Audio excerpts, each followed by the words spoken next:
Every week, the Xfinity Editors pick the TV show, movie, or special event they are most excited about right now. And this week, I'm going to kick things off with one of my favorite movies of all time. It's a Wonderful Life, which airs this Saturday, December 9th on USA. If you've somehow never seen this movie, here is a little teaser. What is it you want, Barry? You want the moon? Just say the word and I'll throw a lasso around it and pull it down. Welcome home, Mr. Bailey. Sentimental hogwash. I wish I had $1 million. Hot dog! Mr. and Mrs. Martini, welcome home. This is what I wished for. You see, George, you really had a wonderful life. Merry Christmas! Look, Daddy, teacher says every time a bell rings, an angel gets his wings. That's right. That's right.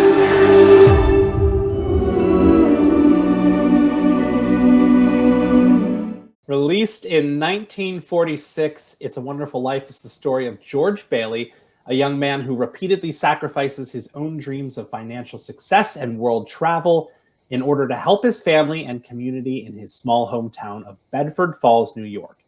Following a series of unfortunate events, George contemplates killing himself on Christmas Eve until a guardian angel named Clarence gives him the chance to see what the world would have been like if he had never been born.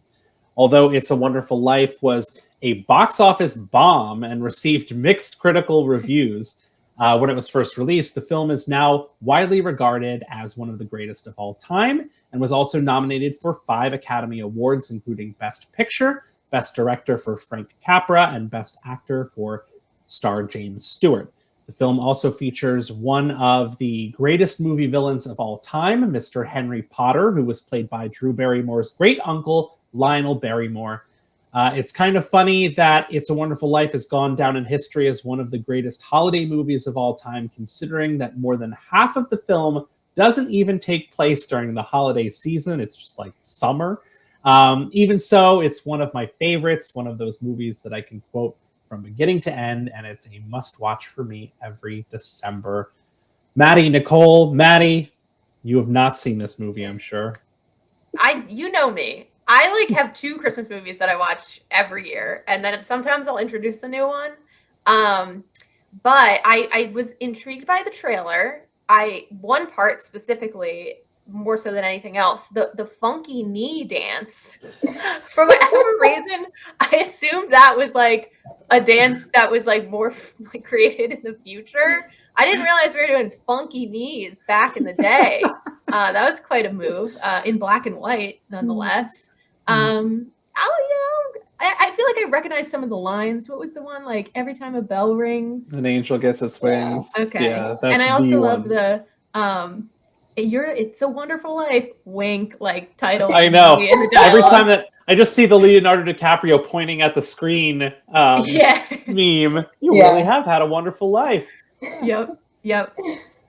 Yeah, well, Jimmy Stewart was very tall and lanky, so the wobbly knee dance was perfect for him. Yeah. Nicole, have you watched this movie? I have, yes, and I agree. It's one of the best, way before its time, the funky knee dance, apparently. But there's one thing that I don't love about it. It's when he sees his life, without his family, without Mary, and it's such a tragedy back in 46 for a woman not to be married, and she's this old spinster and she's a librarian, and there's really nothing wrong with her. She just didn't marry yet, and I feel like everyone's just so devastated by it. And I was like, okay, that does not carry over well in 2023, but overall it's still a great film.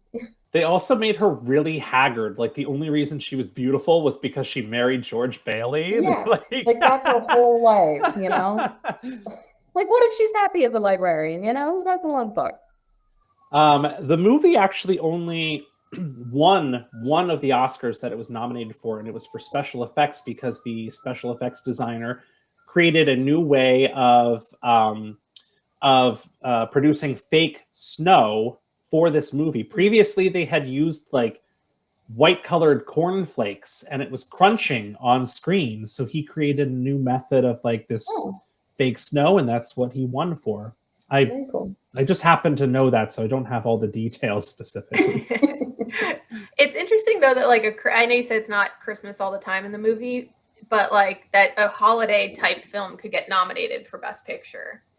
I don't know if that's the case anymore. Yeah. I don't see Spirited getting nominated for Best Picture anytime soon. But it was also like not well received by critics, but still got nominated for an Oscar. I mean, Frank Capra was very well respected even at the time. And in fact, like this kind of brought his reputation down a peg because they thought he had lost his touch because this film was, people didn't like it. But yeah, you're definitely like, what is it? The Santa Claus is not going to get Oscar nominated.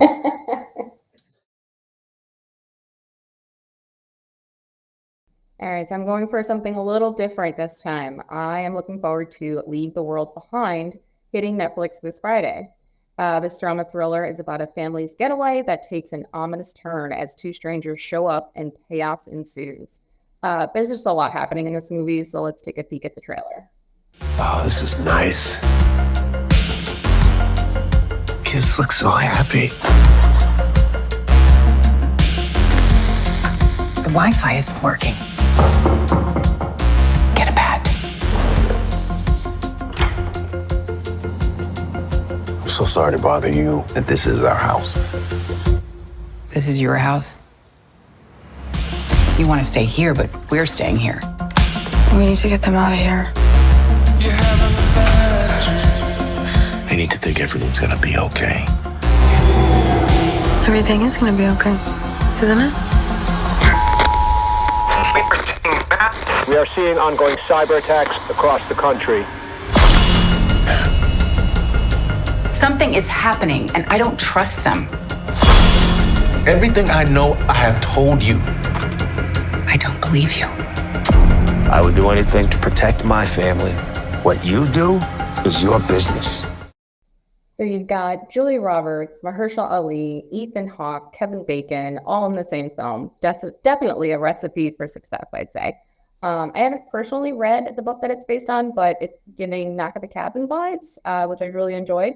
So nothing but high hopes for this one. Maddie, you're a big Ethan Hawke horror fan. You think this will be as big a hit as Black Phone? You're stealing my bit for the next segment, and I don't appreciate it. So I'm not gonna answer that question actually. But I honestly, that's the first time I've seen the trailer, and this looks like really good, really up my alley. One thing I will say, which I should not say out loud as one of the movie editors, this I think is going to be the first ever Julia Roberts movie I have ever seen.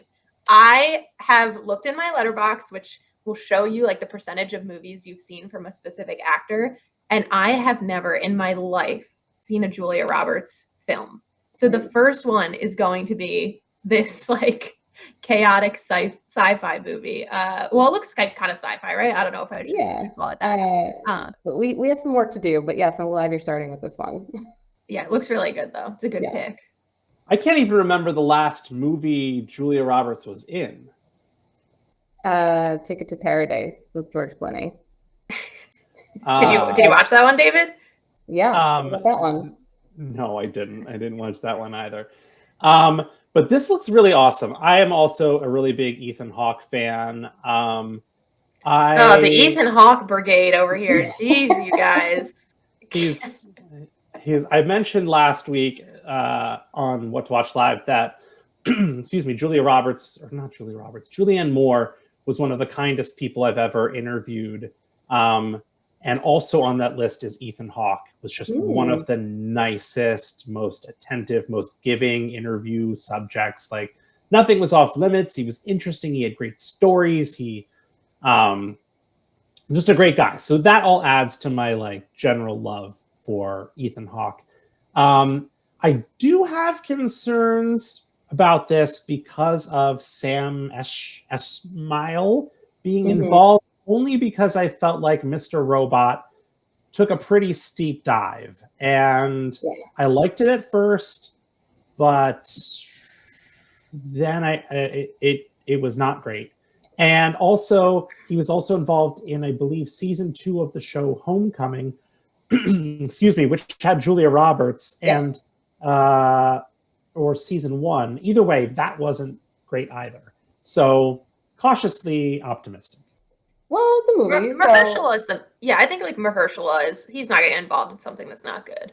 Right. As I'm saying, that's a big point of this. And then it's a movie, so there's nowhere to go. It's either it's good or it's not, you know? Yeah. The worst is that Ethan Hawke's character is a Cowboys fan. I noticed that. Oh. Yeah. Anyway. Thanks, Nicole. Maddie, what are you looking forward to this week? So my pick for appointment TV is not in the Christmas spirit like you, David, at all, but rather I'm still kind of hanging on to these last few days of technically fall and spooky season. So I'll be tuning in to the Nightmare Before Christmas movie marathon airing on Sci-Fi. Not to be confused with the Disney children's movie, The Nightmare Before Christmas. This is a full-blown horror marathon airing December 9th through the 10th. So some of the movies airing in this marathon include A Nightmare on Elm Street, which I watched for the very first time this past spooky season and thought it was excellent. I'd never seen it before. The Invisible Man, which I also love, Scary Movie 5, and many more, including the 3 that I have called out here. I've chose these specific titles because, number one, 7 is probably my favorite movie of all time by my favorite director of all time, David Fincher. If you have yet to see this movie and discover what the meaning behind the what's in the box memes are all about, this is a great chance to do so. I also chose Sinister because I think this is probably one of the scariest movies I've ever seen, if not the scariest.